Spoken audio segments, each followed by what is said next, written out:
the past 3 years, the people of America have bought 1,970,000 cars priced in the neighborhood of $1,000. This is one of the largest and most popular of automobile markets, and one which holds tremendous promise for this year. It's a unique field in one way because it's the meeting place of 8s and 6s. For about the same price, a buyer can get the cheapest of the straight 8s, such as the Buick 40, Oldsmobile 880, or the Pontiac Deluxe 8, or the higher price 6s, such as the Packard 6, the Chrysler Royal, the DeSoto Custom 6, and others.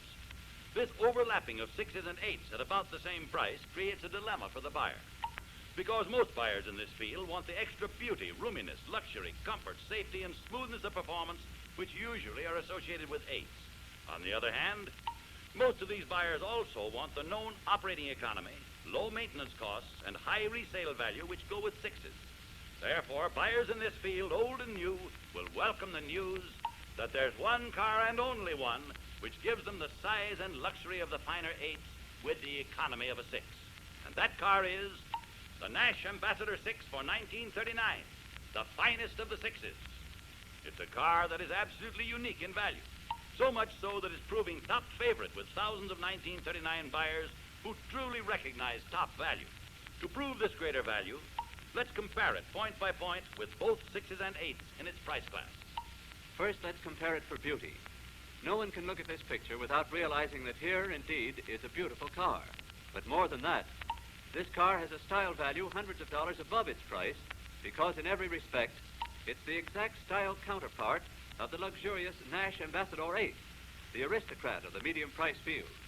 It has the same strikingly beautiful front-end treatment, with its pleasing combination of catwalk grille and center radiator grille, its sweeping fenders with modern built-in headlamps, its massive bumper and bumper guards. It has the same dramatic styling of the hood, the same forward flowing lines, the same smoothly molded contours. It has the same flowing body lines as the Ambassador 8, the same wide stainless steel molding stretching the whole length of the body. The Nash Ambassador 6 offers a choice between slipstream and trunk models at no extra cost. In this respect, it's alone in its field. You cannot have this choice at any price in the Buick 40, Chrysler Royal, DeSoto Custom 6, Oldsmobile 880, Packard 6, or Pontiac 8. Both Ambassador 6 rear contours conceal the largest luggage spaces in Nash history. The trunk model has 34% more space than last year. Even the slipstream model, which has counterbalanced hinges, has 11% more space than last year's trunk. So, although beauty is admittedly a matter of taste, we believe that most buyers will prefer the modern yet restrained styling of the Ambassador 6 to that of cars which go to freakish extremes in an attempt to be ultra-modern, or cars which stubbornly cling to out-of-date lines in the face of fundamentally valuable style advances. And now for those who appreciate size and roominess as well as beauty.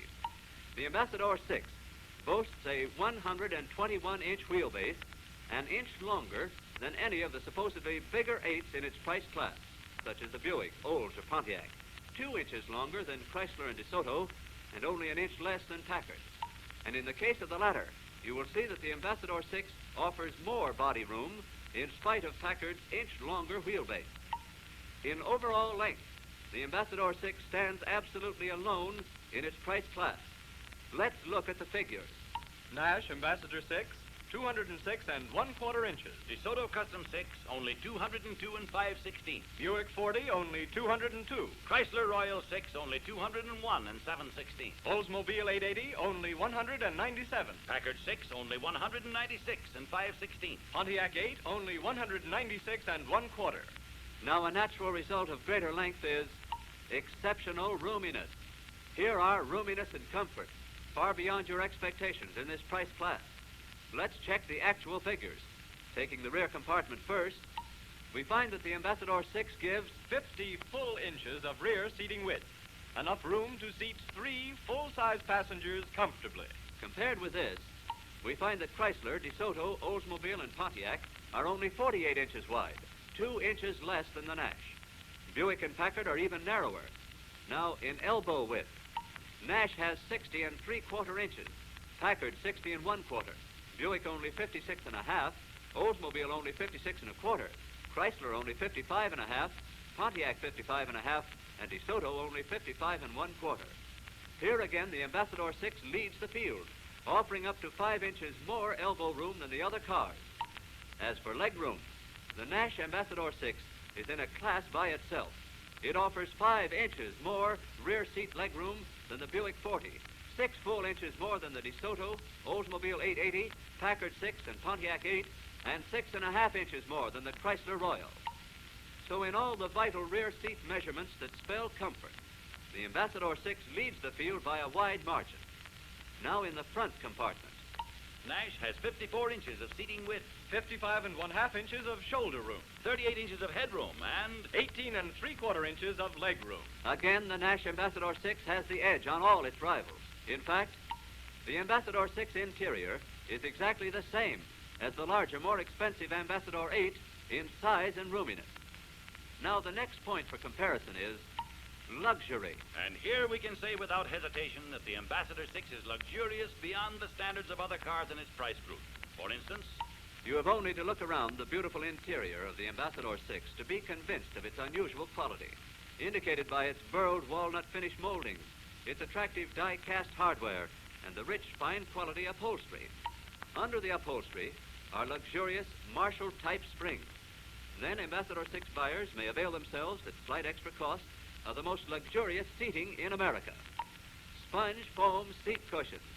Sponge foam is an entirely new, porous rubber material, cool in summer because it's air ventilated, a material that always holds its shape and provides the utmost seating comfort. In combination with the Marshall-type springs, sponge foam seats offer double comfort. And remember this: the Ambassador 6 is the only automobile in this group of cars that makes sponge foam seating available. The Buick 40, Chrysler Royal, DeSoto Custom 6, Oldsmobile 880, Packard 6, and Pontiac 8 as yet do not offer it at any price. The rear floor of the Ambassador 6 is flat and level, with no hump for rear seat passengers to straddle or stumble over. But turning to the front compartment, we find a welcome new feature. It's Nash's panorama visibility. The Nash windshield is 3.5 inches wider and proportionately higher this year. This exceptional visibility makes driving easier, and most important, it makes driving safer. And the comfort touch? The seat may be adjusted forward and backward. It also raises slightly in the forward position for additional driver comfort. And look at the attractive instrument panel with its rich burled walnut finish. Examine the artistic and convenient grouping of the easily read, indirectly lighted speedometer and gauges. Get the bright and modern effect of this center grille, behind which either of two Nash-engineered RCA push-button radios may be installed. Gauge the extra roominess of the Nash package compartment, one of the roomiest in any automobile. And then notice that Nash alone in this price class offers a choice between the conventional floor gear shift lever and the newer steering post gear shift, which is an optional extra. People who prefer the more familiar floor gear shift lever can get it in the Ambassador 6.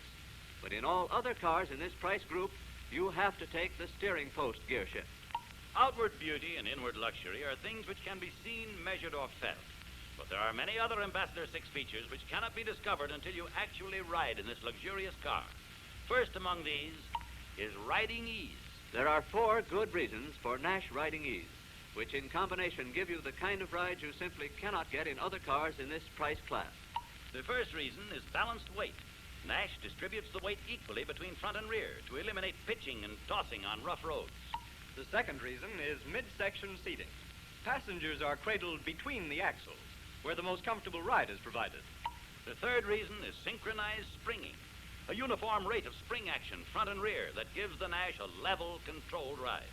The fourth reason is double-acting shock absorbers of 2 different types. In front, unique C-leg shock absorbers to reduce side sway as well as up and down motion. And in the rear, vertical shock absorbers, 40% larger than last year. No other car offers this unique combination. Now, another major ride factor is quietness. You'll appreciate how quiet the 1939 Ambassador 6 is when we tell you that it's 25% more quiet than cars have ever been before. Why? Because of Sand Mortex, an entirely new and exclusive insulating material developed by Nash Kelvinator engineers, which is liberally applied to all Nash bodies. We'll demonstrate it. Listen. Here's how an ordinary, uninsulated steel body panel sounds when struck with a mallet. Now, the same panel, insulated with sand vortex, sounds like this when struck with a mallet. Notice the difference? You'll appreciate the results, too, for you'll have a feeling of comfort and relaxation inside an Ambassador 6 which you've never felt in any car before. And you'll be amazed at how much better the radio reception is in a car that really is quiet. Now, still another important factor is safety. It's a satisfying feeling for Nash owners to have the peace of mind which comes from knowing that they're riding inside the strongest all-steel body in the industry. Steel welded to steel and reinforced by steel. More box member construction than in Buick, Pontiac, DeSoto, Chrysler, or Packard. And in addition, this body is mounted on the famous Nash dual frame, an exclusive frame construction unlike any other. Nash believes it to be the strongest in the entire industry. The body frame consists of a rugged subframe of channel and box construction welded to the underpart of the Nash body. This is also bolted to the heavy X-type rigidly built main frame of the chassis. This actually gives Nash two frames in one. Each frame is unusually strong and rugged in itself, and each reinforces the other. Contrast this with a single shortened frame of the Buick 40, which does not support the full length of the body and gas tank. Here is a good reason for buying a fine 6 instead of a cheap 8. Brakes are next on the list, and here again, the Nash Ambassador 6 has a clear-cut superiority over the other cars in its field. All cars in this price field use hydraulic brakes, but hydraulic brakes are not enough.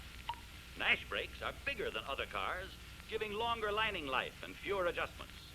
In fact, the Ambassador 6, with a braking area of 176 square inches, has the biggest brakes in this field. Compare Nash's 176 square inches with Only 168 on the Packard 6. Only 162 on the Oldsmobile 880. Only 158 on the Buick 40. Only 155 on the Chrysler Royal and the DeSoto Custom 6. And only 149 on the Pontiac 8. These figures show that the Ambassador 6 has from 8 to 25 square inches more brake lining area than these other cars, which naturally means quicker, smoother stopping, fewer adjustments, and longer brake lining life.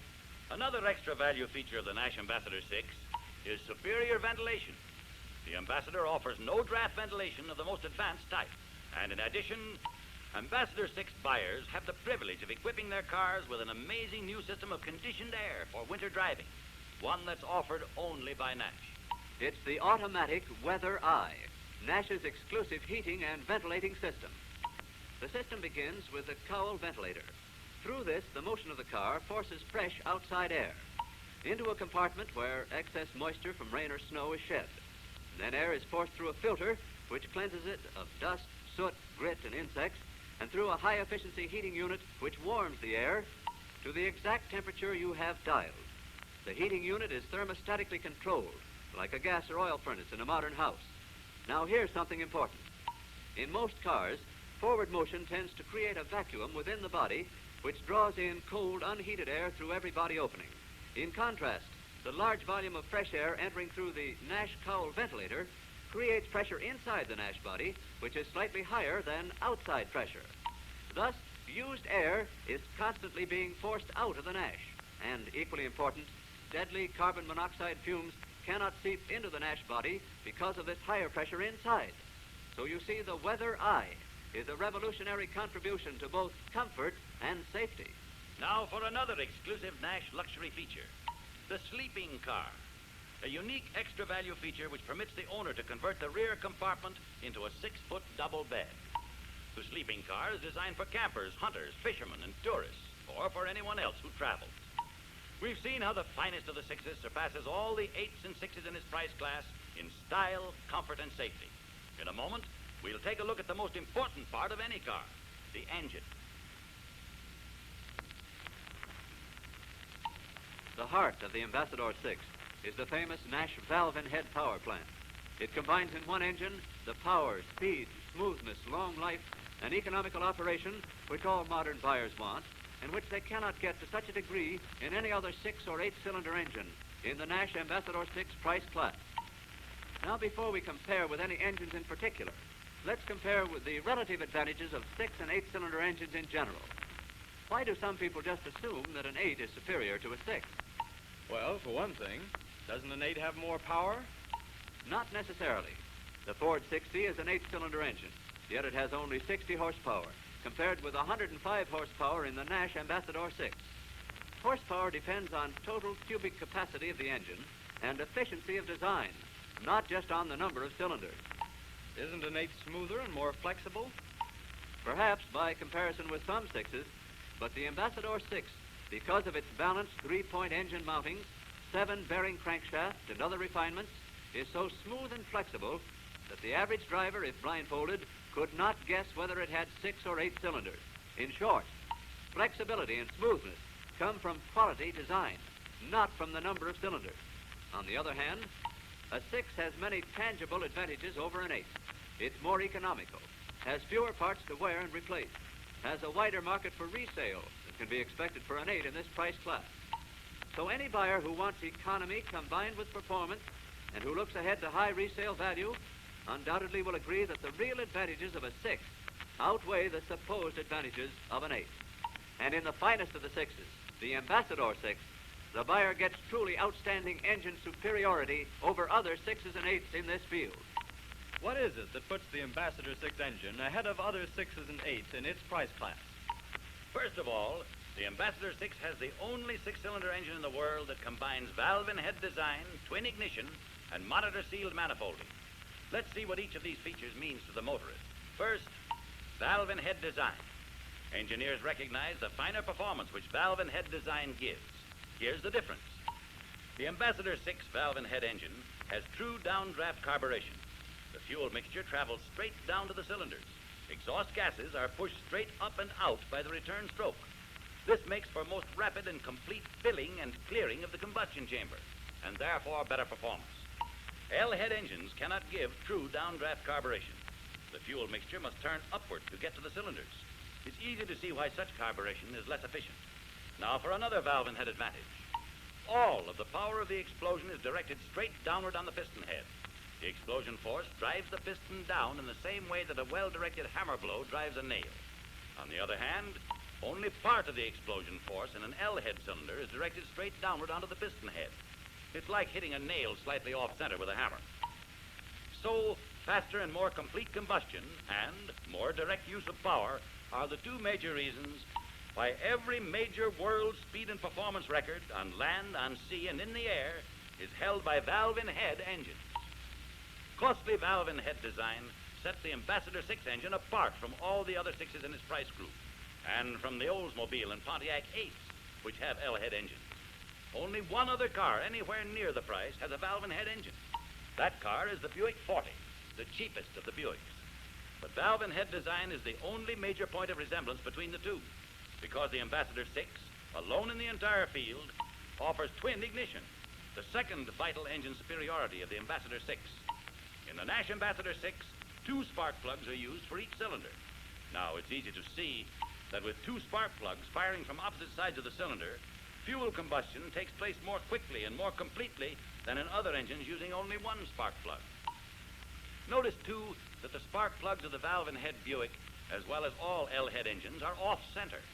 You can see how the fuel in the far corner of the single ignition cylinder would get the spark last. More complete combustion naturally means greater economy.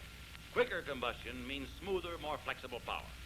If you want further proof of the value of twin ignition, consider this. The United States government demands twin ignition in all government and transport airplanes. Now, the third vital engine superiority of Nash is built-in manifolds known as monitor-sealed manifolding. This is an exclusive Nash feature, and although a costly and complex development, its principles can be explained simply. All other engines use exposed manifolds hung outside the engine block. They rely upon a hot spot which concentrates exhaust heat around the center of the intake manifold, but leaves the ends without heat regulation. In contrast, Nash intake manifolds are cast inside the cylinder head, where the incoming fuel is kept at efficient engine temperature by the heat of the water jacketing which surrounds the entire manifold. Thus, under all conditions, the fuel mixture in the Ambassador 6 manifold is held at uniform temperature, a temperature which spells maximum economy, which is not true of competitive engines. The difference can be illustrated by heating a steel rod over a gas jet. The center of the rod directly above the flame naturally gets much hotter than the ends away from the flame. This resembles the hot spot manifolding of most cars. On the other hand, if the same steel rod were heated in a bucket of hot water, all parts of the rod would be heated equally. This illustrates how Nash manifolds are surrounded by water jackets and thus are kept at uniform temperature. The result is that the Nash Ambassador 6 will perform all day in desert heat or climb long, steep grades in the mountains without the incoming fuel exceeding a fixed, even temperature range. Resultant economy is outstanding. Under similar conditions, competitive 6s and 8s with outside manifolds would tend to overheat, with the resultant temporary loss of pulling power. Another clear-cut advantage of Nash manifolding over that of other 6s is found in the fact that Nash has 4 intake ports, whereas most other 6s have only 3. This makes sure that Nash N cylinders will not be starved for fuel, another factor in Nash's superior smoothness and operating economy. In addition to the 3 major advantages of valve and head design, twin ignition, and built-in manifolding, there is a long list of other quality features of the Ambassador 6 engine which set it still farther ahead of any other 6s and of the cheaper 8s. Such features as Nash perfected 3-point engine mounting. The 3-point mounting, high in front and low at the back, absorbs engine vibration and gives a smoothness which cannot be told from that of any 8. double automatic spark control permits the spark to be advanced to the maximum degree for improved cruising efficiency, yet automatically retards it when necessary to prevent knocking or pinging under sudden heavy pulling conditions. Automatic choke control and automatic fast idle. The automatic choke control is built right into the carburetor, so there is no external linkage to get out of order. And the automatic fast idle prevents stalling during warm-up periods. An advanced type oil filter, which definitely results in longer intervals between oil changes. This is an extra money-saving feature not offered in the Buick 40, Oldsmobile 880, or Pontiac 8. An example of how 8-cylinder cars in this price class have to leave out important features in order to bring 8-cylinder engines down into this price range. Heavily ribbed crankcase, another feature which helps give the Ambassador 6 its amazing smoothness. 4-ring aluminum pistons with invar struts for tighter sealing of power, quiet operation, and less weight. Neither Buick or any other car in this group offers the invar strut feature. Individually cooled cylinders, a more costly construction, whose purpose is to increase engine life. 2 other cars in this price group, Chrysler Royal and DeSoto Custom 6, cool their cylinders in pairs. Full-length water jackets, a long-life feature which, surprisingly enough, is not found on the Buick 40 or the Packard 6.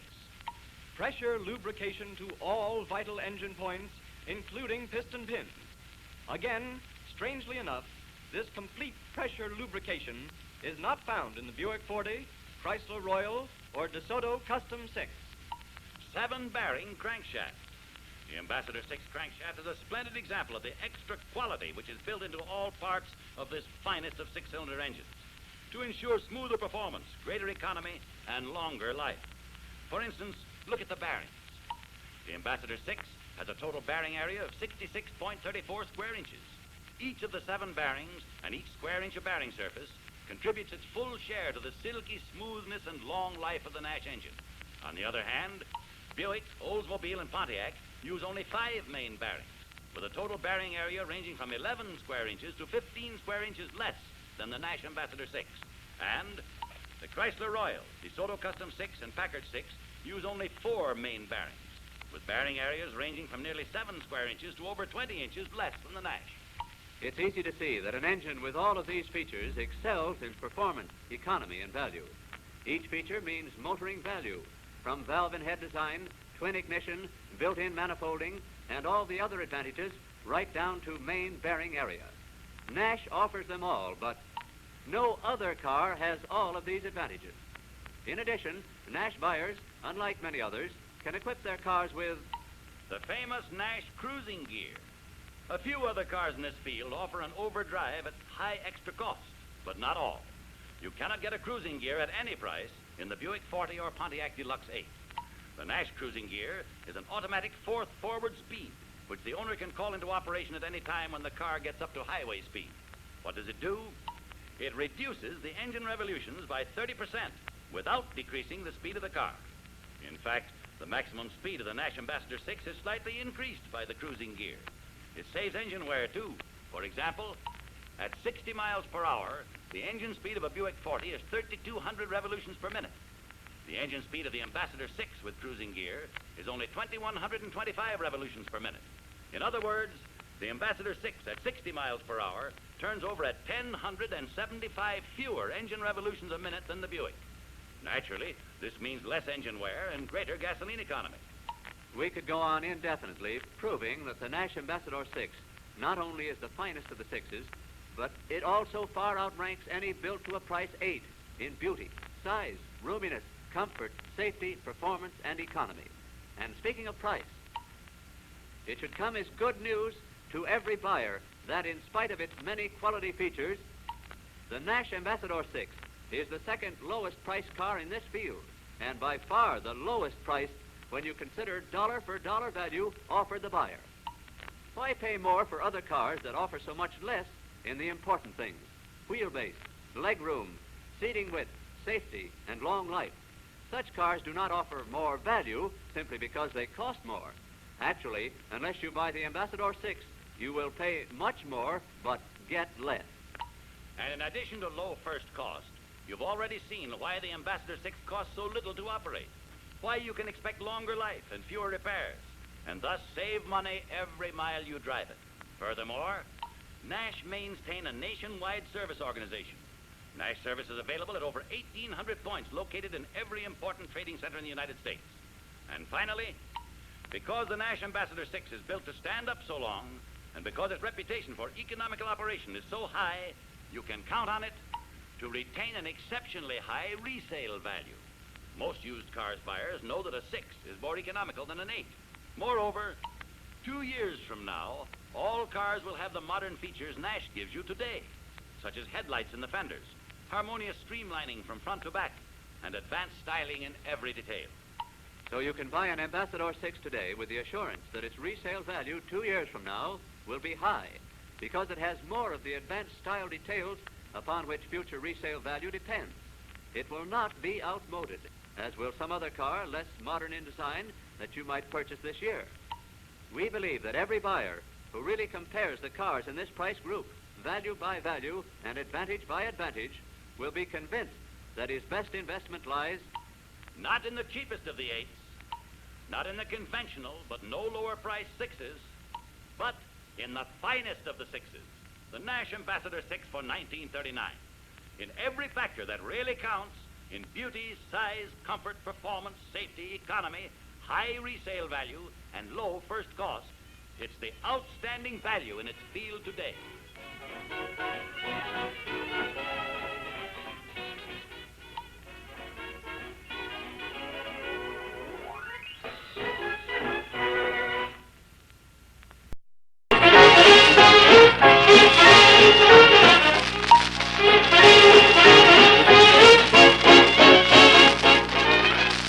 There's a new value leader in the popular price field. It's that thrilling new Nash Lafayette for 1939. The car everybody likes. The car that offers more in beauty, size, roominess, comfort, safety, performance, and economy than any car at or near its price. It has been entirely redesigned for 1939. Not a mere modification of last year's appearance, but an entire restyling. The 1939 Nash cannot be confused with any other car. It combines the best of accepted style principles with a fresh beauty all its own. And there's a reason. This year, Nash body engineers, seeking a fresh viewpoint, called in George Walker, famed industrial designer. A completely new style conception was evolved. Then, Nash invested more than $2 million in new dies and tools to make a reality of this new style conception. The result? An automobile that's alive, alert, that looks eager to go when it's standing still. What's the secret of its distinction? Well, a glance at the front end gives you one answer. Nash has adopted the catwalk grille for better cooling, but has retained the dignity of the conventional radiator grille. A happy combination of the accepted with the new. Look how this stylish grille blends into the pleasing lines of the car itself. Observe the sweep and flow of the molded body, its grace and harmony. Get the effect of the handsomely styled rear end. Unlike many cars, the Nash Lafayette is as beautiful from the rear as from the front. And here's something important to the Nash Lafayette buyer. He gets the same impressive exterior styling and interior roominess as the buyer of an Ambassador 8. These style superiorities stand out at a glance, but there are other important details which show the length to which Nash has gone to create a car of unmatched loveliness. For instance, the radiator grill. With but one exception, this is the only die-cast grill in its price class. Conventional grills are stamped, not cast. Nash uses a die-cast grill because it's heavier, more rugged. It's all one piece, no sections to squeak or rattle. Stamped grills must be made out of light, pliable metal, or they couldn't be stamped. In addition, a die-cast grill takes a better finish than stamped grills. Now, examine more closely the big, sturdy bumper and bumper guard. What a contrast to the lighter, less handsome bumpers of other cars. The built-in fender headlights with their chrome-plated bands add more modern beauty to the front-end treatment. This is truly styling for the future. The trend definitely is toward this type of headlight. Buyers will demand it in their 1940 cars. In this respect, a 1939 Nash Lafayette will be as much in style next year as it is today. In addition, Nash Lafayette fender headlights mean increased safety. At night, the widely spaced headlights cause approaching motorists to give a Nash Lafayette more leeway in passing. And another advantage, the wind roar caused by exposed headlamps is eliminated. Here's another example of Nash-style finesse. The fan motif on Nash fenders, hood, and rear deck gives them a touch that's different, that breaks the monotony. And here's something you won't find on most other low-priced cars. A broad, full-length body molding of stainless steel. Contrast this with the usual painted stripes or short, narrow chrome strips. Counterbalanced hinges on the luggage compartment doors of coupes and slipstream sedans let you raise the door easily, and it stays where you put it. And here are the biggest luggage compartments in Nash history. In the slipstream models, they're 11.5% larger than last year's trunk model. And this year's trunk model is 34% larger than it was in 1938. Now, what makes the Nash Lafayette look so much longer than other cars in its price class? More designing magic? No, sir. Length is something you cannot counterfeit. The Nash Lafayette is long. Let's compare.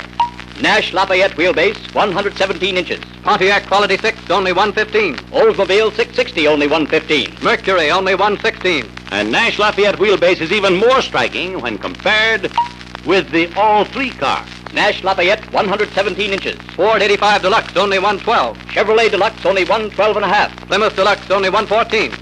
And in overall length, the Nash Lafayette is 16 feet 10.25 inches. More than a foot longer overall than, for instance, the Oldsmobile 660, a car almost $50 higher in price. When we get inside, you'll see what this extra length means to interior roominess. But before we step in, let's notice a couple of other things, such as the island-type running boards. Graceful and distinctive, easier to keep clean, because mud and water run off more freely. But let's hear what the ladies think about running boards. Well, thank goodness the Nash still has a running board. Makes a woman feel like a mountain climber, trying to get in and out of cars without them. Notice, too, the generous width of both doors, and the fact that the doors don't come down as low as in some cars, and therefore don't scrape on the average curb when open. And you don't have to slam Nash Lafayette doors. With Nash's silent safety door striker plates, doors close easily and quietly. Inside, we'll consider some more comparative dimensions, but first, we'll let the beauty of the interior sink in. The quality of the fine upholstery and the comfort of these deeply padded chair-height seats. The cushions are soft and firm. They have more coil springs in them than comparable cars and extra padding. And at slight extra cost, Nash Lafayette buyers can have the comfort of the new Nash Sponge Foam, air-ventilated rubber seat cushions. Incidentally, sponge foam is not ordinary sponge rubber. It's lighter, more resilient, and cooler because it's porous. It's built on top of the regular seat spring construction to give the softest, most sag-proof seat support yet devised. In sedans, you can get sponge foam either for front or rear seat, or both. A choice of two upholsteries is offered, rich tan cloth or beautiful mohair.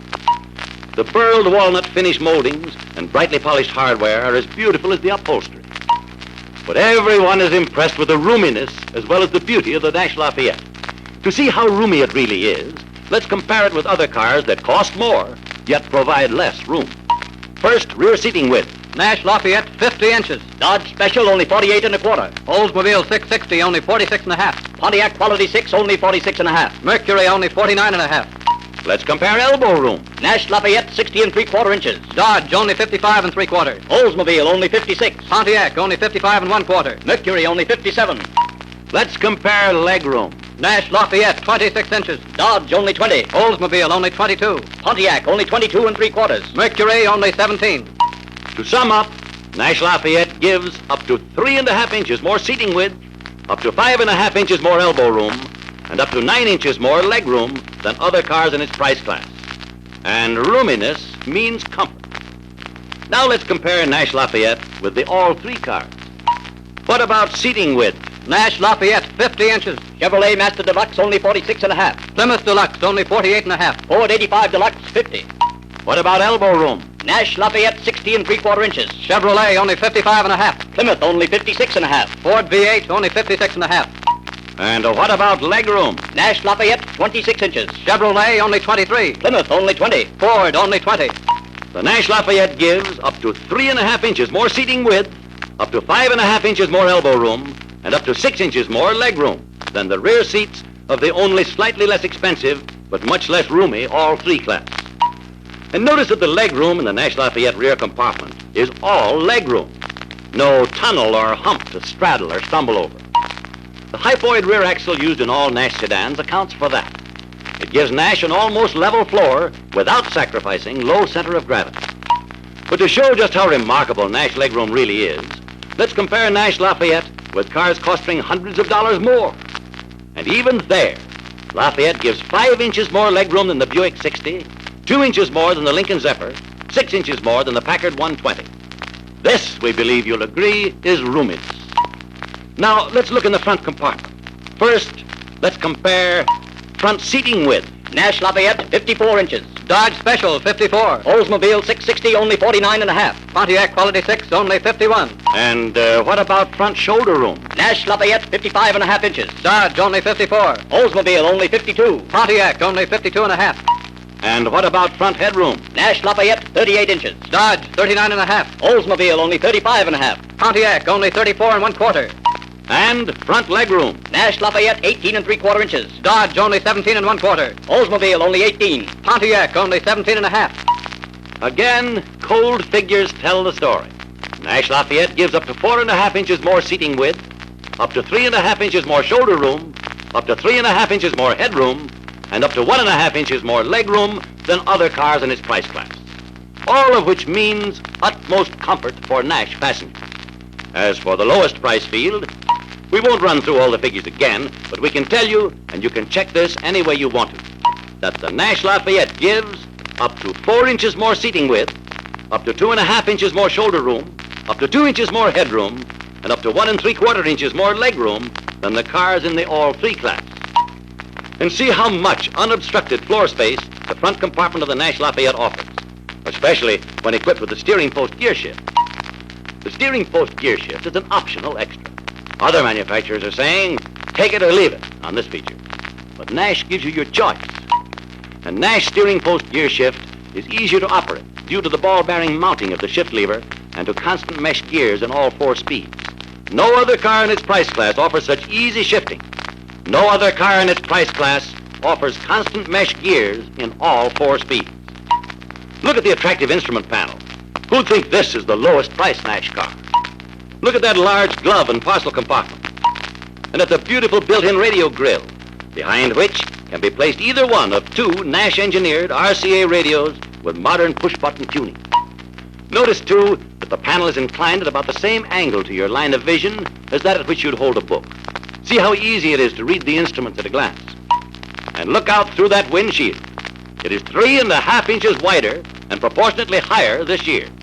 This means a broader panorama of the road ahead and on each side. Increases driving safety, decreases driving fatigue. Speaking of safety, what about brakes? Nash uses super hydraulic brakes, and they really are super. Smooth acting, sure stopping, inherently equalized, easy to apply. But more than that, they have the biggest braking area of any car anywhere near its price class.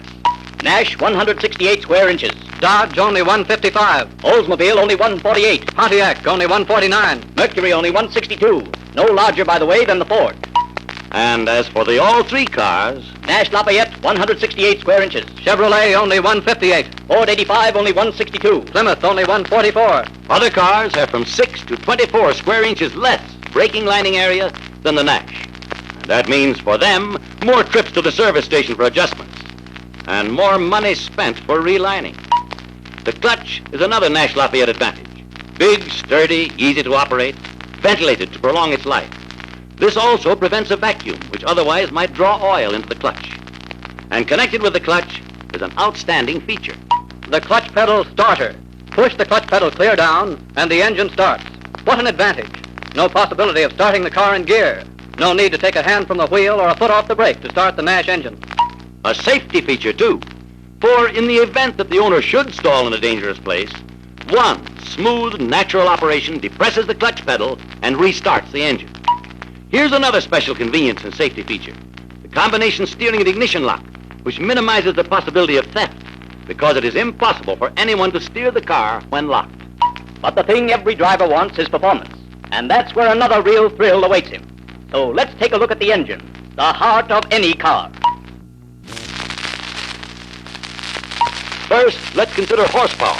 For horsepower, like wheelbase, is something you cannot counterfeit. And here's what we find. The Nash Lafayette offers more horsepower than any other car in its price class, or near it. Again, let's look at the record. Nash Lafayette, 99 horsepower. Mercury, only 95. Oldsmobile 660, only 90. Dodge, only 87. Pontiac Quality 6, only 85. And, of course, no one expects the all-three cars to compare, and they don't. Nash Lafayette, 99 horsepower. Ford Deluxe, only 85. Chevrolet Deluxe, only 85. Plymouth Deluxe, only 82. And yet, this extra power of the Nash comes from engine efficiency rather than engine size. Actual figures show that the Nash Lafayette engine develops almost 2.5% more horsepower per cubic inch of piston displacement than the Oldsmobile, 10% more than the Pontiac, practically 7% more than the Dodge, nearly 7.5% more than the Mercury. And in round numbers, the Nash Lafayette engine develops 8% more horsepower per cubic inch than the Chevrolet, 10% more than the Ford 85, and 4% more than the Plymouth. And the power of the Nash Lafayette means more than just thrilling performance. It's a safety factor, because it means reserve power for emergencies. A durability factor, because it means less strain on the engine at normal driving speed. Furthermore, the 1939 Nash Lafayette engine gives at least 10% more fuel economy than last year, when a survey conducted among several thousand Nash Lafayette owners showed them to be averaging better than 17 miles per gallon. And here's further dramatic proof of Nash economy. The 1939 Nash Lafayette won first place in its price class in the famous annual Gilmore Yosemite Economy Run held in January. Lafayette's record was 21.25 actual miles per gallon for the grueling 314-mile mountain run. That, we believe you will agree, is real economy. Such economy results from a new and improved higher compression cylinder head that uses regular gas, more efficient valve timing, a dual carburetor, a brand new feature in this six-cylinder Price field, plus double automatic spark control, features which mean more power, smoother power with less gasoline. But even more important to performance with economy is the exclusive Nash built-in manifold that accomplishes results you cannot get in any other car. What would you think of an architect who, in designing a house, would place the heating conduits outside, where they would be affected by every change in temperature? Yet with all except Nash engines, the gas distribution system is outside the cylinder block, subject to all temperature variations. Only in Nash are the intake manifolds inside the engine block. This makes it possible for them to be water jacketed, which keeps them at a uniform temperature their entire length. This means that the engine operates on a leaner gasoline mixture summer and winter, providing more miles per gallon and uniformly brilliant performance. Now let's talk about oil economy. No other car in the Nash Lafayette price class uses the in-bar strut aluminum alloy piston with 4 rings. Add to this the fact that Nash uses full-pressure lubrication and full-length water jackets. Then you'll realize why Nash Lafayette owners seldom have to stop for oil between regular changes. Another factor of Nash performance is the smoothness of its engine. The major reason for this is the 7-bearing crankshaft. No other car in its price class uses more than 3 or 4 bearings. Naturally, this gives Nash an outstanding superiority in bearing area. Here are the figures. Nash has 24 and 1/4 square inches more bearing area than Old 60, over 26 more than the Dodge Special, 24 and a quarter more than the Pontiac Quality 6, and 27 and a quarter more than the Mercury. Now, by comparison with the all three cars, Nash has nearly 30 more than the Ford, over 24 and a half more than Chevrolet, and over 26 more than Plymouth. Greater bearing area means superior engine smoothness, longer engine life. Heavy ribbing on the crankcase and balanced three-point rubber engine mountings further reduce vibration and increase smoothness. But for even greater performance, economy, and smoothness, Nash offers its famous cruising gear, another outstanding feature available only in Nash Lafayette among low-priced cars. What is it? The cruising gear is a fourth speed forward that can be shifted into operation automatically when desired by the driver. The cruising gear reduces engine speed 30% without decreasing the speed of the car. When in use, the cruising gear increases gasoline mileage 4 to 5 miles per gallon. Increases oil mileage as much as 50%. Increases the car's maximum speed. Prolongs engine life. Increases operating smoothness and quietness. People today demand the outstanding performance and economy Nash Lafayette engines give, but they also insist on safety. We've already mentioned several safety features: super hydraulic brakes, wider windshields, and clutch pedal starter. But the feature which makes Nash Lafayette owners feel so safe is the fortress-like all-steel body with safety glass, which they know surrounds them. Nash engineers know that more box-type construction is used in Nash than in any other car. In the roof rails, the header panel, the door pillars, the body sills, wherever extra strength is needed. This is more expensive, but provides greater safety for the owner. Thus pictures the value of box-type construction better than words. A box of any kind with the lid on is far harder to twist or bend than one with the lid off. Now, here's a picture sent in by an owner which shows what we mean. This 475-pound transformer fell 28 feet, or the equivalent of 3 stories, onto a Nash sedan during a storm without injury to any passenger.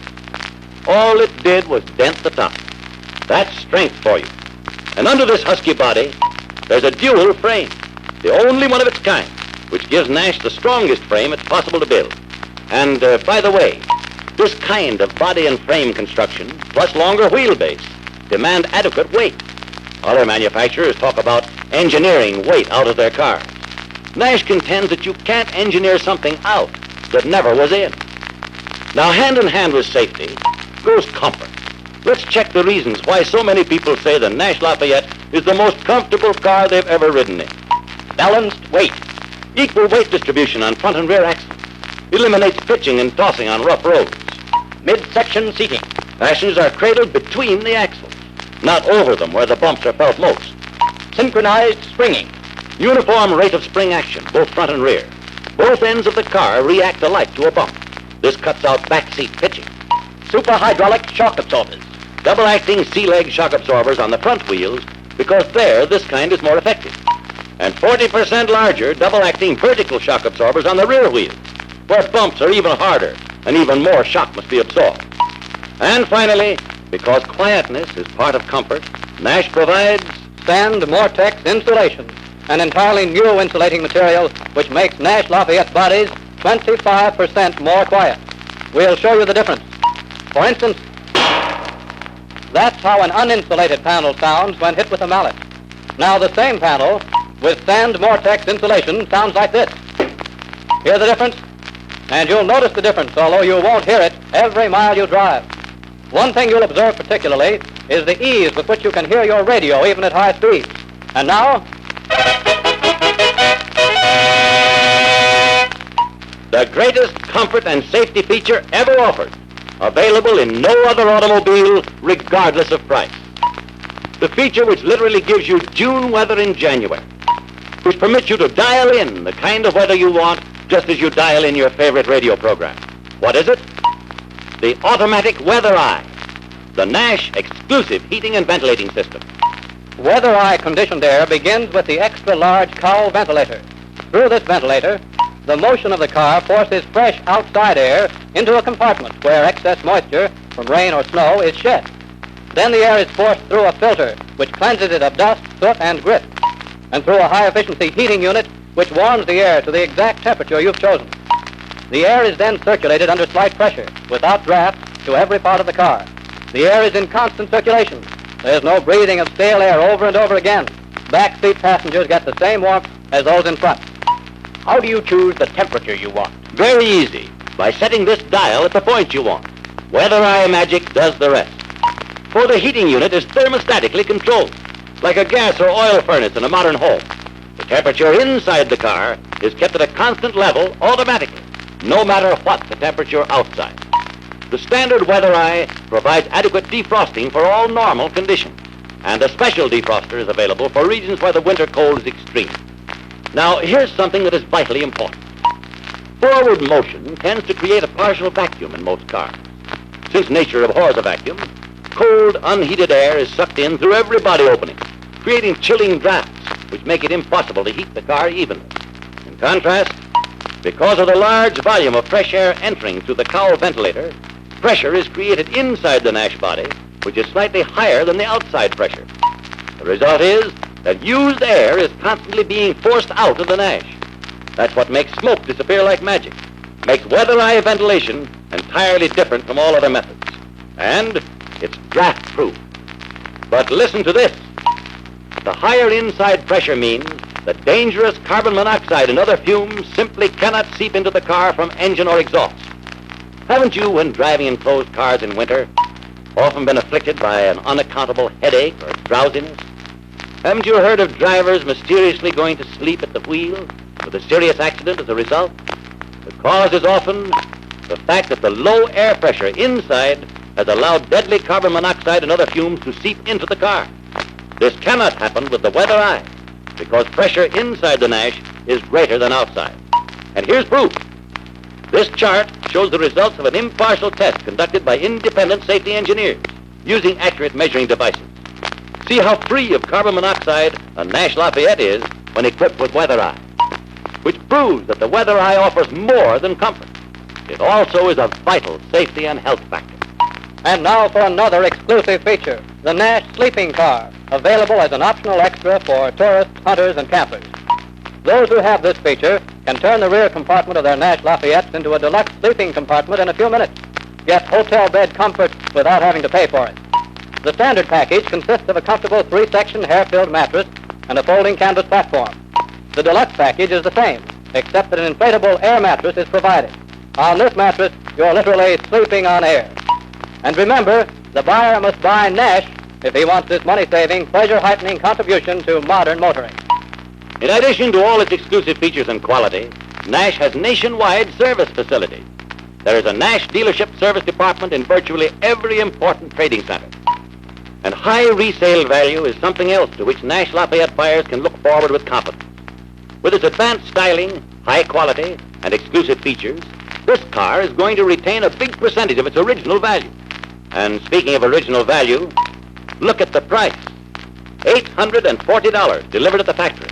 This is for the Nash Lafayette Special 4-door sedan with either the slipstream or trunk back. In addition, the Nash Lafayette is also available in a deluxe model with a host of extra value at only $45 more. Now, consider what the Nash Lafayette gives for the money in comparison with other cars. Look at this. The Nash Lafayette gives a longer wheelbase, more horsepower, and has 384 pounds more road weight than the Mercury, which costs $122 more. The Nash Lafayette gives 2 inches more wheelbase, 14 more horsepower, and 295 pounds more road weight than the Pontiac 6. Yet the Pontiac costs $26 more. Although Olds and Nash Lafayette weigh the same, the Nash has 2 inches more wheelbase and 9 more horsepower. Yet the Oldsmobile costs $59 more. The Nash Lafayette offers 230 pounds more road weight than the Dodge Special and 12 more horsepower. Wheelbases are the same, but you've already seen how much more room the Nash Lafayette has than the Dodge. Yet the Dodge costs $15 more. Now, comparing the Nash Lafayette Special with the all-three cars, we find that with 4.5 inches more wheelbase, 14 more horsepower, and 290 pounds more road weight, the Nash Lafayette costs, delivered at the factory, only $74 more than the Chevrolet Master Deluxe. Only $4.10 more a month on an 18-month time payment plan. The Nash Lafayette has 5 inches more wheelbase, 14 more horsepower, and 390 pounds more road weight than the Ford V8. Yet the Nash Lafayette costs only $57 more. This would amount to only $3.94 more a month. Although it has 3 inches more wheelbase, 17 more horsepower, and 440 pounds more road weight, the Nash Lafayette costs only $35 more than the Plymouth Deluxe, which would amount to only $1.94 more a month. In short, it's obvious that in every factor that really counts, in beauty, comfort, safety, performance, economy, and low first price, the Nash Lafayette for 1939 far outstrips every car in or near its price class. No wonder it's the car everybody likes. It's the car which, on every count, is the true value leader in the low-price field.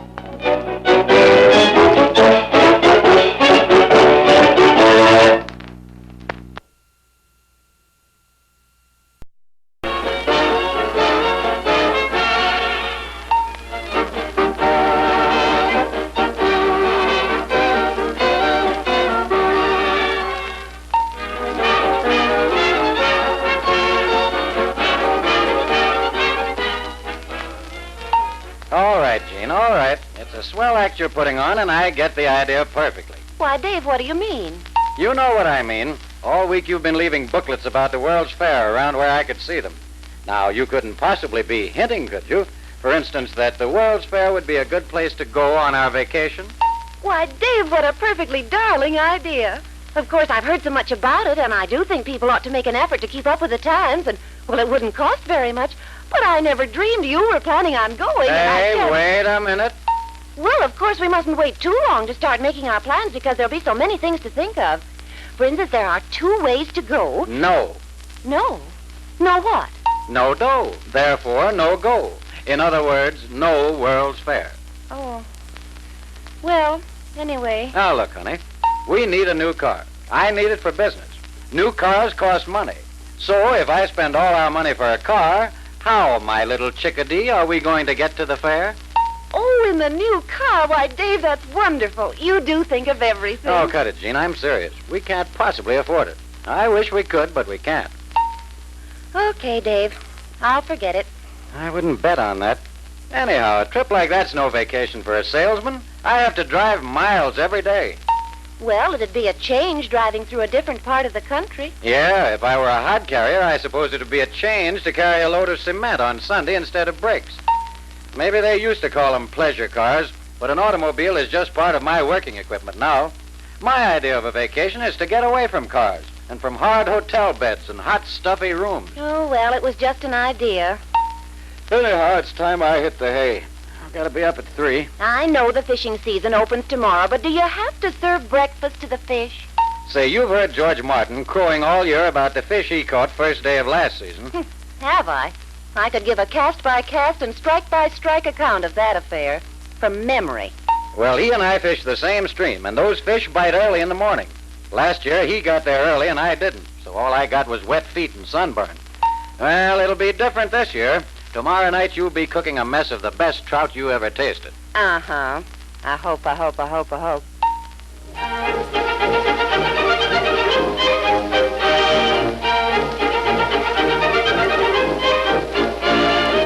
So what? I like eggs.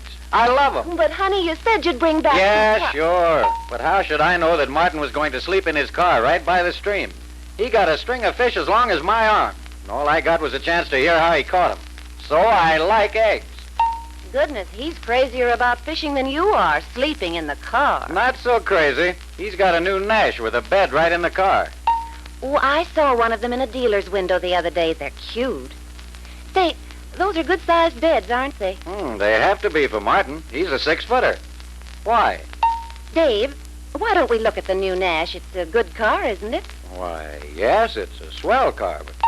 And with that bed arrangement in it, you'd enjoy your fishing trips so much more. Mm-hmm. You have to get some recreation, Dave, and you do love to fish. Say, you're getting awfully interested in my fishing. Oh, I think a wife should take an interest in her husband's hobbies. Don't you? How touching. How very, very touching. Yes, but don't you think we ought to at least look at the new Nash? Well, there's no hurry about it, is there? No, except I will be downtown Monday afternoon anyway, and you could meet me at the Nash dealer's right after work, and so all right. All right. You're so good to me, dear.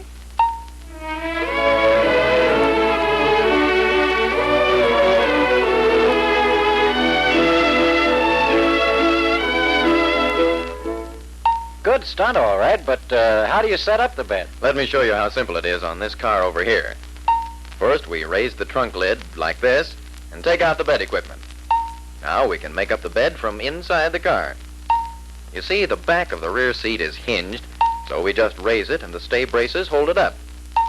The rear seat cushion is leveled up with a metal rack, which comes as a regular part of the equipment. The cot unfolds like this, quickly and easily, and goes right here. Well, That makes the bed a full 6 feet long. clever people, these Chinese. Next, we take the mattress. Is that really a mattress? It certainly is. It's an air mattress. When it's folded, it takes up very little room in the trunk. But when it's inflated, you're actually sleeping on air. My, what a grand idea. Yes, isn't it? That's a simple, quick way of camping, with no tents and camping equipment needed. You just park and make up your bed. Yeah, but how much does it cost? This air mattress I've been showing you comes with our deluxe package, which costs only $25 as an accessory. That's not so bad. No, it really isn't. And if you prefer, we have a lower price package, which costs only $12. What's the difference? Well, the difference is only in the mattress. The deluxe, as you saw, is an air mattress. The lower priced one is hair-filled. It's very soft and comfortable, though I personally would rather pay a little more for the extra comfort of the deluxe mattress. But for that matter, you don't have to buy anything extra at all to use the sleeping car. The basic feature is built into all Nash sedans. You could improvise your own bed with blankets and pillows from your home if you want to. Oh, I'd prefer to have the air mattress. But what about flies and mosquitoes and bugs? You don't have to worry about that. We even have screens for the car windows, so you get plenty of fresh air inside the car. Say, they thought of everything, didn't they? With this car, a fisherman or a hunter can park and get a real night's sleep beside the old fishing hole. You see, Dave? Oh, are you a fisherman, Mr. Miller? I've often wondered. Why, I should say he is. Then you realize how convenient this car would be. Well, in a way. You know, this bed car feature must be a real convenience. Nash has sold thousands of cars equipped this way. My goodness, there must be a fisherman sleeping by every trout stream in the country. Well, probably more bed equipments have been sold to sportsmen than to any other one group. But this bed-in-a-car feature has a surprising number of uses. For instance, you see that the car can be driven while the bed's made up. What's the idea of that? Well, we've all had emergency trips when we drove day and night if necessary. In a Nash, one person can drive while his passengers get some sleep before they take their turns at the wheel. That beats trying to sleep sitting up, Dave. Besides, I never can find anything to lean my head against. And it's lots safer to get some restful sleep if you must make that kind of a trip. You know how summer cottages run short of beds over weekends when people begin dropping in and then stay all night? It always happens. Well, a Nash sleeping car solves that problem for its owner. And of course, you really can save money on a trip by sleeping in the car. That's why so many salesmen are buying Nash sleeping cars. Doctors in rural districts sometimes have to be their own ambulance service, so they're buying Nash sleeping cars. And because the seat back lifts up, salesmen can carry long, bulky sample cases that won't fit in the ordinary trunk. Winter sports enthusiasts can carry their skis. In fact, I've even seen hunters carry their hunting dogs in the trunk. With the seat back pulled up, the owner puts a wire screen over the trunk opening, and the dogs get as much air as the occupants of the car themselves. And believe it or not, lots of people on very hot nights will drive out to the country or the hills for a cool night's sleep to escape the heat of a valley or a city. In fact, I've found that the best way to find new uses for the sleeping car is just to show it to everybody who comes in the sales room. Once they see the sleeping car, they think of their own uses for it, and about half the time it's something that never occurred to me. Yeah, I can see quite a few uses for it myself. Oh. You know, this must be a pretty good thing to sell.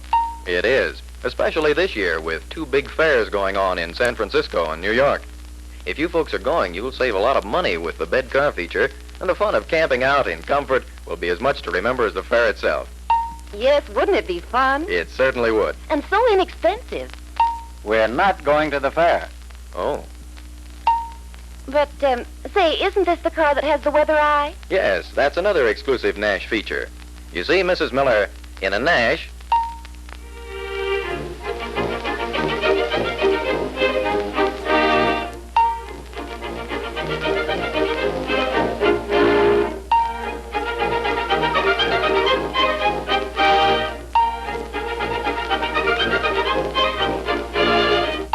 You know, Gene, I don't go for a lot of high-powered adjectives.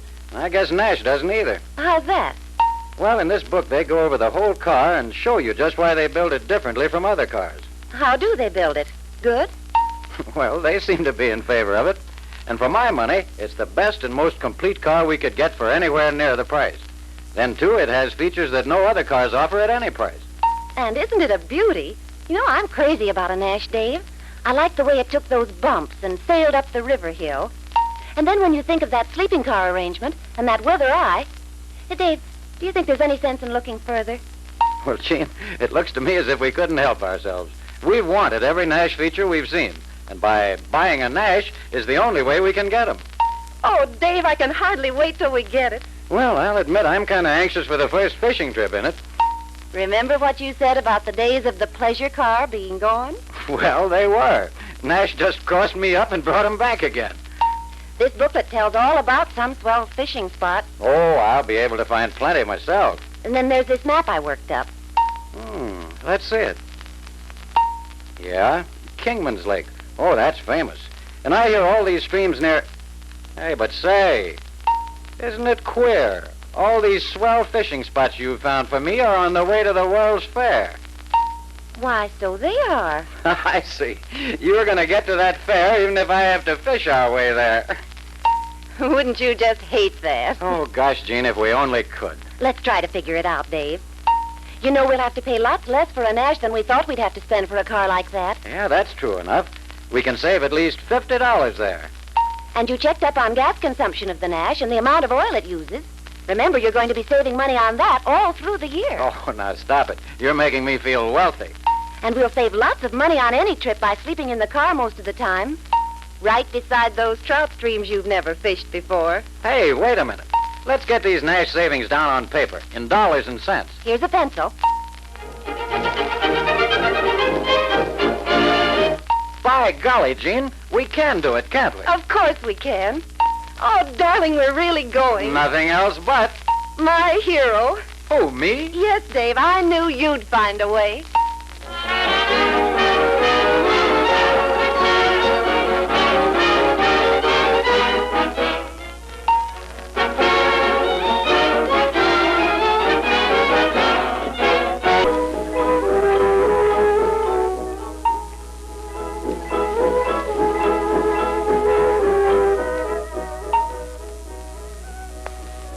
For centuries, people in India and elsewhere have believed that the past, present, and future could be seen in the depths of a Swami's crystal ball. Most of us in America don't believe in such things, but sometimes we wish we could.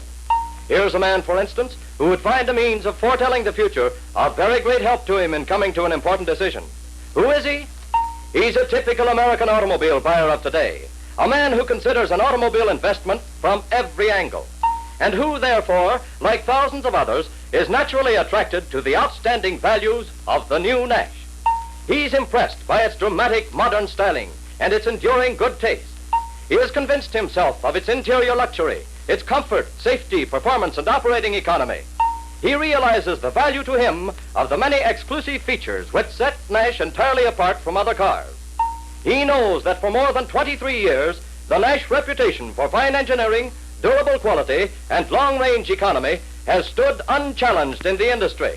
That Nash is sound and stable, the fourth largest automobile manufacturing concern in America, exceeded in resources only by General Motors, Ford, and the Chrysler Corporation. And that the cumulative experience gained in building more than 1,200,000 fine cars is the best proof obtainable that future Nash products will live up to their fine reputation. Nevertheless, there is an additional matter which this buyer and every buyer should consider before purchasing any fine car. And that is, what about resale value? What can I expect to get for my car when the time comes for me to trade it in? Sometimes this question is raised by a competitive salesman who can find nothing else in the Nash to criticize, or perhaps by a competitive dealer whose used car inventory prevents him from making a fair trade-in offer on a Nash.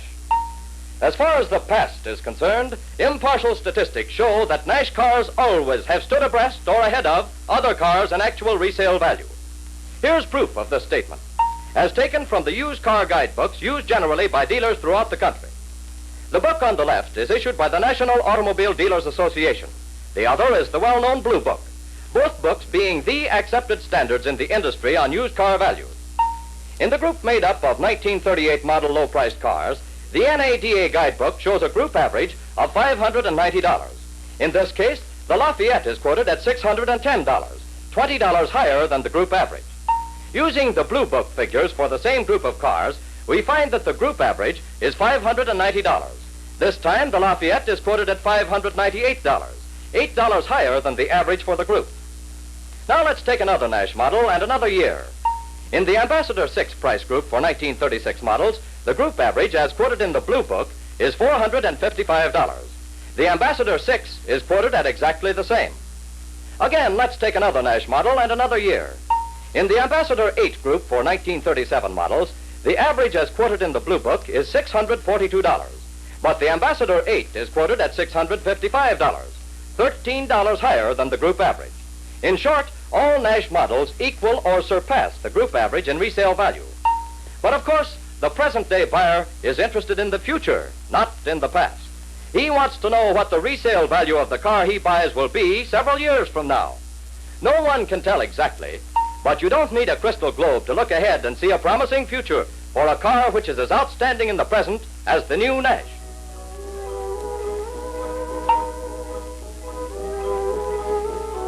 Nevertheless, we can use this crystal ball and your imagination to introduce you to three different men who are in a position to know more than anyone else about the future value of any current model cars. And here's the first of these men. I'm a salesman for an independent used car dealer, folks. I can give you the straight dope on resale value because my firm plays no favorites. We sell used cars of all makes and don't care what make they are as long as they sell at top market price. Nevertheless, I can tell you right now that the new Nash should have a mighty sweet trade-in value several years from now. How can I tell? Mostly by its modern styling. A used car that looks modern and up-to-date sells readily, and the new Nash is so far in advance in styling now that it's bound to be a style leader on our lot several years from now. Take the Nash fender headlights for one example. In a couple of years at least, I'm inclined to think all cars will have built-in headlights. That will make style orphans out of all the cars which are still hanging on to the old-type frog eye headlights this year. And believe me, style orphans are hard to sell.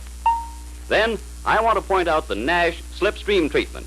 It's modern and will look that way for some years to come, in contrast with other less modern rear-end designs. Another thing, Nash also offers a trunk model in addition to the slipstream model. None of the other current model cars gives this choice, so the used car buyer will have his choice a year or two from now.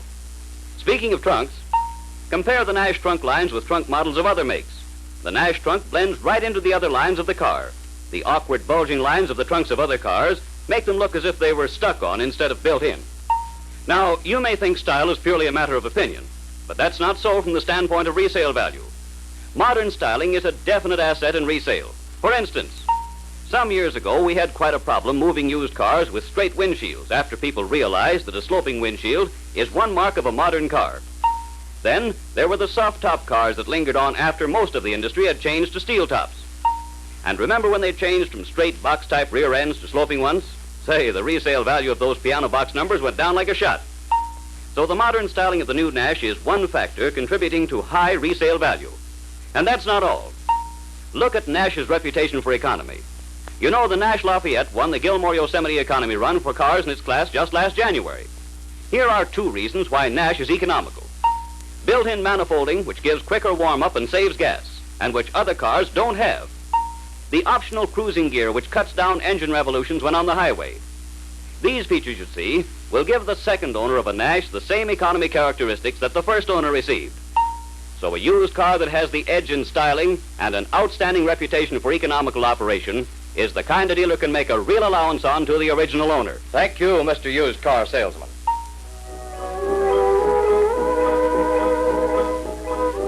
Now let's peer into that crystal ball again and look for another man who can give us some really authoritative information on resale value. Here he is, a shop foreman, the man in charge of the reconditioning which is done to a car before it goes out on the lot for sale. Hello, everybody. I'm the fellow who has to tell the boss how much he ought to deduct from his allowance to you to cover the cost of putting your used car in shape so we can sell it readily. Now, the first thing we have to do to any used car is to fix up its appearance.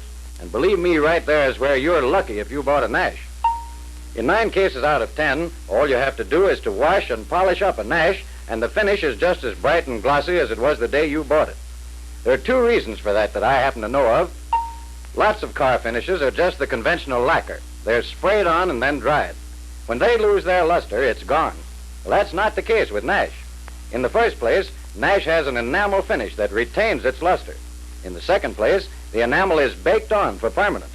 Then, too, Nash cars are completely bonderized under the finish before the paint is put on. Not just the fenders, but all sheet metal parts of the body and the car. That provides a smooth base for the enamel, for one thing, but more than that, complete bonderizing is the best protection there is against rust spots. I don't think that isn't something to consider when you're buying a used car. We don't expect much interior reconditioning costs on Nash cars either.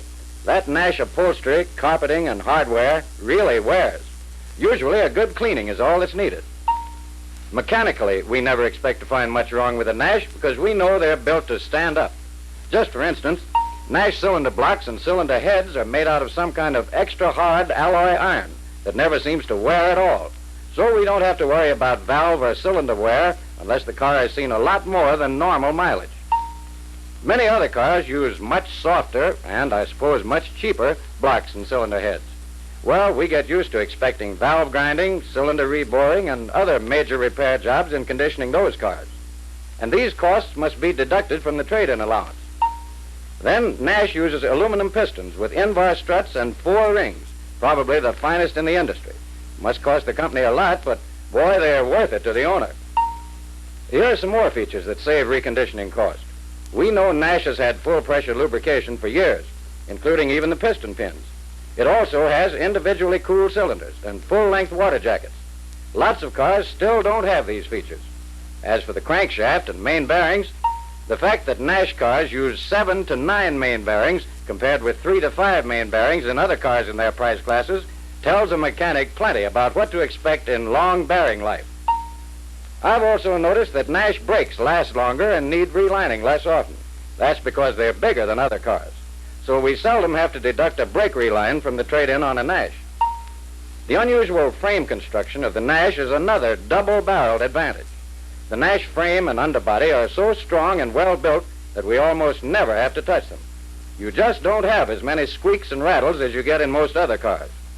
And, too, from the safety standpoint, that dual frame construction gives the salesman out on the lot a real talking point, because used car prospects are just as interested in safety as you are.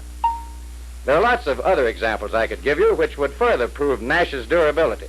But even if there weren't, the features I've mentioned alone are enough to assure you that you're going to get a higher trade-in allowance on a Nash than you can expect to get on many cars that would need a lot more reconditioning. Thank you, Mr. Shop Foreman.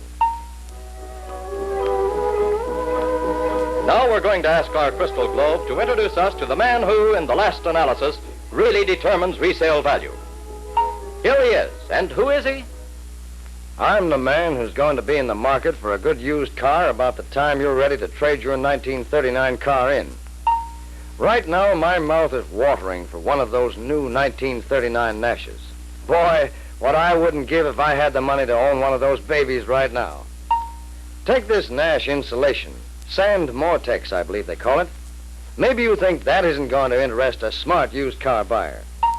One of the worst things about most used cars is that they're so darn noisy.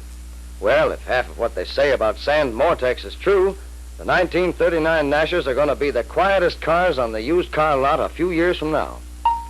They tell me that this insulation makes Nash cars 25% quieter than cars that don't have it, and no other cars except Nash have it. Now, another thing. I have a friend who has a new Nash with that bed car feature. That would mean a lot to me as a man who likes to fish. The fact that Nash is the only car that has a feature like this is going to add to its resale value, let me tell you. And I can see plenty of other uses for this feature which would make me want to buy a Nash, even if that were Nash's only advantage, which of course it isn't. Still, a third thing, and boy, this is something big. It's that Nash weather eye. I'm telling you, I took a ride in the new Nash during the winter, and I didn't realize till then how much you have to put up with in cars with ordinary heaters. It's not only that you can control the temperature inside a Nash, but the air is clean and fresh, not stuffy and smoky as in other cars with the windows closed. It actually is like spring inside a Nash. and the heat is spread evenly throughout the car. It isn't a case of roasting in the front seat and freezing in the back. In fact, no other car this year offers anything like the Weather Eye. You know, we used car buyers want modern features, just like new car buyers do. And when a used car doesn't have them, we won't pay as much for them. Thank you, Mr. Used Car Buyer. We feel that no one can fail to see the logic behind these 3 interviews. It's obvious to anyone that a car which is leading the style trend today is going to have a greater style value tomorrow than cars which are lagging behind the field now, whose stuck-on headlights and bulging trunks, for instance, already belong to an out-of-date style era. It's also clear that a car built like Nash, with such a complete list of durability features, is going to be worth more a few years from now than cars which deny their buyers these advantages. And lastly, it's easy to see that a car which has the unique and exclusive Weather Eye, the bed car feature, sand vortex, twin ignition, built-in manifolding, and all the other exclusive Nash advantages will have resale value tomorrow equal to or greater than any other car on the market today, whether it be a Ford or Chevrolet, a Buick, or even a Cadillac. The more you consider resale value, the farther you go into the reasons behind it, the more quickly anyone is convinced that for the new car buyer, today's best buy is the Nash. And for the used car buyer of the future, the best buy still will be Nash, the car that gives the new car buyer of today the new kind of motoring which used car buyers will pay top prices for tomorrow.